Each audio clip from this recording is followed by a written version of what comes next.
Hey y'all, welcome back to Spirit of the Outdoors. I'm going through some okra I broke off out there. Just pods, I let them dry out there on the vine and they'll make good seeds, so that's what I'm working on. I got a good potato planting video filmed, but I went to edit it in my software on my computer. I filmed it with my Nikon camera. Software had expired on my editing, so I could renew it and it'd probably go into. I was going to buy me a new computer. I wanted a new Apple computer to do my editing and all on with a faster processor. Just makes it easier, but with the price of computers, I decided to go fill my truck up with fuel, so I ain't gonna be able to get the computer. So I'm gonna probably go ahead and update my software. But this I film on my phone and I just edit it straight on my phone. But anyway, we're looking at some uncertain times, y'all. And I know there's a lot of people that follow my channel for. I do so much stuff. A lot of people follow it for one particular thing.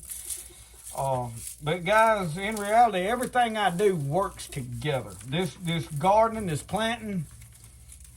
If you don't garden, you need to be thinking about it.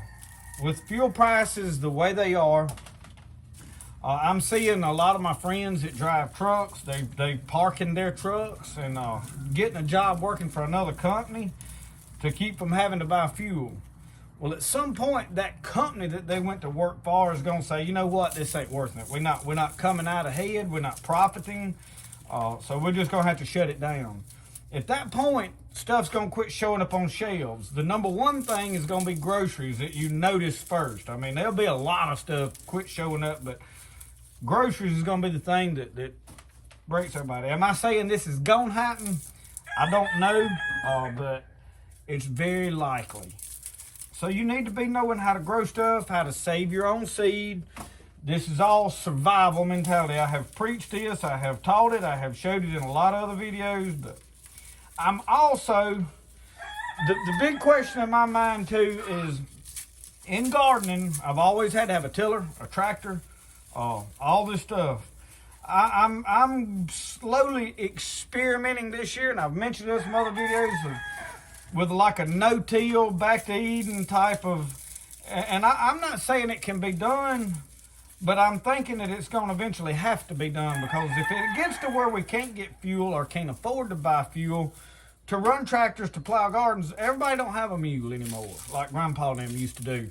So I will share this with you.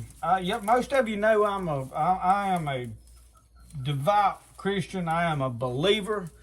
I am a born again, filled with the Holy Spirit, spoke in other tongues like the disciples and the apostles did.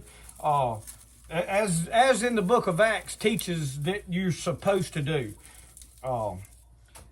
That being said, we had a preacher show up at our church here a couple weeks ago, and this is a guy that has, God still talks to people, y'all. And not just like on an everyday probably type deal, but he still, just as he did back in those days, he still talks to people. And this guy that came preach for us, I could name him. I'm not going to name him for his privacy, because you don't put a lot of what somebody said, especially on YouTube. It gets blocked and throw their business out there. But he came and preached for us at our church. And he has prophesied, got into the spirit and prophesied different things before. And he had hit COVID on the head. He didn't say it was COVID, but he said, we fixing, the Holy Ghost telling him we fixing to face some things, something's going to change. That year COVID hit. Here a few weeks back, the Lord had told him that society as we know it is fixing to change. The world as we know it is fixing to drastically change. And I think that he's dead on, because it really can't do nothing but change. So this video is obviously I get excited this time of year about gardening. Last year I didn't film a lot of it. I didn't do a lot of it. I was pushing my fishing and different things. Right now, I'm going to be honest with you, I've got the boat out ready to go, but The swamp's flooded. I can't really fish down there. And but driving to a lake to fish is not really making a lot of sense to me right now because of the fuel prices. As soon as the water gets down, I can go back here and fish some, but I'm getting my prep done for gardening. I may walk you back here and show you a little of what I'm doing in the wake of the no-till. I'm experimenting on how to plant a garden and grow some food, grow my own stuff without having to till it. Now my peas, corn, all that, I'm still going to till it up like I always have. But running beans, this okra, some of this stuff, I am fixing to experiment. I did not say that I was going to make it work, that I knew it would work. I believe it can work. And we may be at a place where it has to work. But I'm going to take you back down here and show you. I spread out black plastic, some stuff that I had when I built my house left over, and it was rolled up under, stacked up back here. I saved it for hard times. Well, here we are. I drug it out, and I spread it out, and I'll take it down and show you across the ground to kill the grass. I'm going to leave it there about 2 weeks, and I'm going to move it over. I've already put some onions in the ground, lettuce, early crops I've already got in the ground.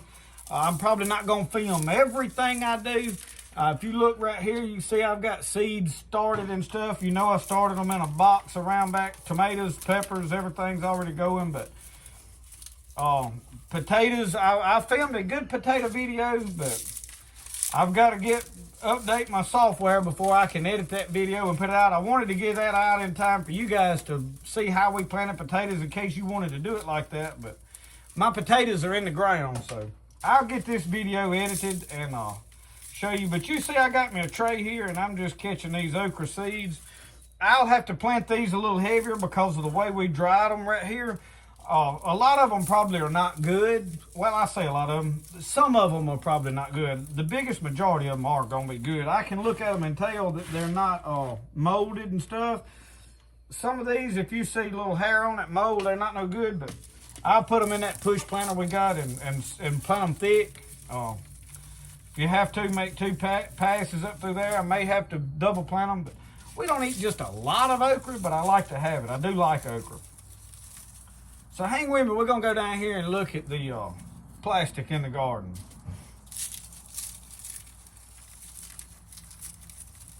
I did want to show you y'all something I made right here. I drilled holes in the end of this bottle. I cut a hole right here and threaded this up on there.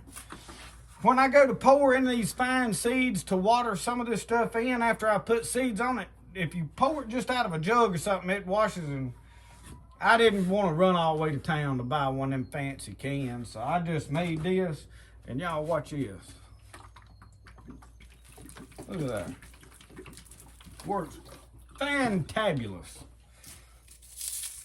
All right, let's go take a look at that garden down there. I have beds up the hill that I have packed full of pine straw. They're back up there on the hill. This is pine straw on this end. This is all experimental stuff, you guys. This is leaves down here on this end. Now I pulled my tomato cages up.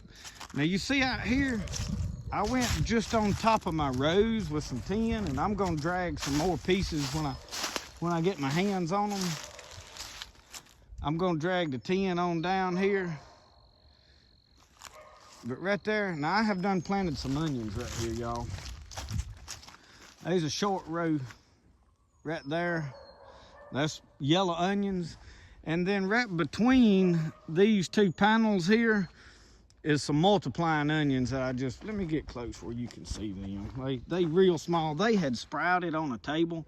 Now the wild onions, or wild garlic actually, is out here. I left some of it. But I hoed most of this out, took it, threw it in the compost. But y'all, this is about, I don't know, 20-something foot wide by about 40 foot long, I'd say. I'm gonna do this section, and then I'm gonna drag it down to do that section. I'm gonna come in and permanently put up my tray. I have some of that goat wire with the 4-inch square holes, and it's like a 4 foot tall height piece, but it's rolled up back down here behind my compost. I'm gonna permanently put it up. I'm gonna put some treated posts that I've got that I salvaged over here around when I'm building my herb garden. When I pull that dog pen down, I've got about 4 or 5 of those big treated posts. I'm gonna put one on each end, and I'm gonna do 2 rows, but I'm gonna space those rows out far enough that I can run the tractor and the plow between them if I have to. So where this trellis right here behind me is, you can see this one. Let me get on the end where you can see what I'm talking about. So right here, I'm gonna skip over a row and put that up permanently. And I'll do it, I'm gonna let this sit here 2 weeks, and then I'm gonna move it down and leave it there 2 weeks, and that should take care of my grass problem. And I'm gonna put that 1 row up here for my rattlesnake pole beans. Then I'm gonna skip over 2 rows where I can get the tractor in between them 2. And I'm gonna put one up for some butter beans. I have a running butter bean that I really like, so I'm gonna put it up. But y'all, this plastic here. Now, I watched a real popular homesteading YouTube channel that's located here in Mississippi. I really like the guys. It's a couple. They really do make wonderful videos, have a lot of... But I watched them do this plastic, and they had black plastic and clear plastic, and they was comparing the two and talking about the thermals and the temperature, but the temperature was really similar, and they didn't have a good... Y'all, it's not the temperature that's killing the grass under this plastic. It's the lack of light. That total darkness right there is going to suppress out. Yes, the temperature is going to speed it up. What the temperature does is bake the soil to prevent like funguses. Like you bake your soil, you can put seed starting soil in the oven and cook it for 30 minutes at like 400 degrees, 350 degrees, whatever. And bake it so that dampening off don't happen. That's a fungus. Like your early blight that comes up on your tomatoes, that's from the soil splattering up on the tomatoes causing an early blight. So you can prevent that with the temperature, getting it up to a certain degrees. But this black plastic, this is actually the light's what's going to do away with most of this grass. I just thought I'd throw that out there. I was really baffled that this really popular channel, they're really great gardeners. And they are like me. They do a lot of experimenting, try different things. I noticed that they did make Back to Eden work for them. I don't know that I can make it work for me. I have found since a few other channels that are located in Mississippi. I am going to definitely follow them because I want to learn from them what their experience is because they're in my area. I encourage you, don't just follow me. I'm down here in East Central Mississippi. Wherever you live, you need to find some local gardeners around your area to follow. Follow them on Facebook. Watch their YouTube channels because it'll help you know when they're doing what and what they're doing, what's working for them, because everybody's environment's a little different, and that's going to play a huge factor in you growing food. But guys, I'm not going to make a real long video. I know I like to talk a lot. But you need to focus this year especially on growing food. We're going to have to do it. Now, we're supposed to have snow hit end of this week. This is Thursday. They like Friday night, Saturday night, one night there's supposed to be snow. But you see right here, I've got piled up some treated posts. There's a couple of more back there. So that's what I'm going to put my trellises on. And while I got y'all over here, I'm almost over where I've got one more of these panels up. It's going to add on to right there. Those 2 panels that I showed you that are up, the trellises, that's where my cucumbers go. So I am going to put another one up. I have a panel. This is my compost pile. I have another panel propped up right here. And then right here, you see these rolls of wire? This is what I'm talking about. Now, it's actually a little smaller on the bottom right here, but I have 2 rolls of it, and actually I have a 3rd roll. There's some short pieces over there, and I may have to piece all this together. I found another roll down in the woods when I was getting some leaves and stuff the other day, so I'm gonna drag it out. And I'm going to permanently put that up. It's going to stay there. If I have to hand plant under it with a shovel, I'm going to go get some cattle manure in my buggy. So anyway, that's just a little of what's going on, y'all. And looking at my herb garden, you see all of my elderberries I got in. Up here, I've got some sumac that I brought in and planted. And that's a beauty bush back there. And I have planted my mullein down here. There's one small mullein here. I have a mullein right there. So y'all, I don't know, it's this time of year I get excited about growing things. But I want to help y'all and I want to encourage you. Even if you think I don't have a green thumb, if things die, try, because I'm telling y'all, we fixing to have to raise our own food. The way things is going, and I'm going to leave you with a scripture. Throughout the 23rd Psalms, it's one of my go-to scriptures. I can read that and find peace because it talks about the Lord is my shepherd and I shall not want. Right there it says, as long as I acknowledge that he's my God, he'll take care of me. You may not have everything you want. You may not have it like you want it. And I am not saying by any means that this is going to be easy. We probably in for the fight of our lives. But he said, I shall not want. If you'll trust God, he'll take care of you. But my favorite part is on down in there when, he talks to lead me beside the still waters, making me lie down in green pastures. But he anointeth my head with oil. But he gets to a place where he says that thou preparest a table before me in the presence of my enemies. Even when I'm fighting, even when the enemy is there trying to destroy me, he prepares a table before me.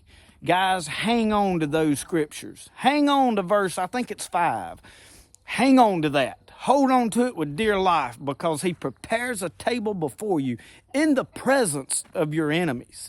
Even when everything's falling apart around you. I started a business, my wife and I, and we started Southern Mud Pottery. In that year, when we went into it full time, the pandemic hit.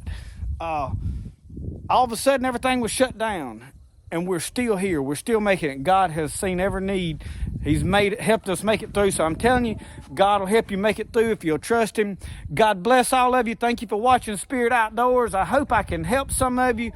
Reach out to me if you got questions. Follow our Instagram, Peden's Spirit of the Outdoors. Facebook, we got a Spirit of the Outdoors page. Get on it. Reach out to me. We posting pictures, stuff that's going on there pretty regular, not just constantly. I've got a lot of pottery I'm getting done. But thank y'all for watching Spirit of the Outdoors. Remember, the best way to do things is the way you like to do it. We'll see y'all. God bless y'all.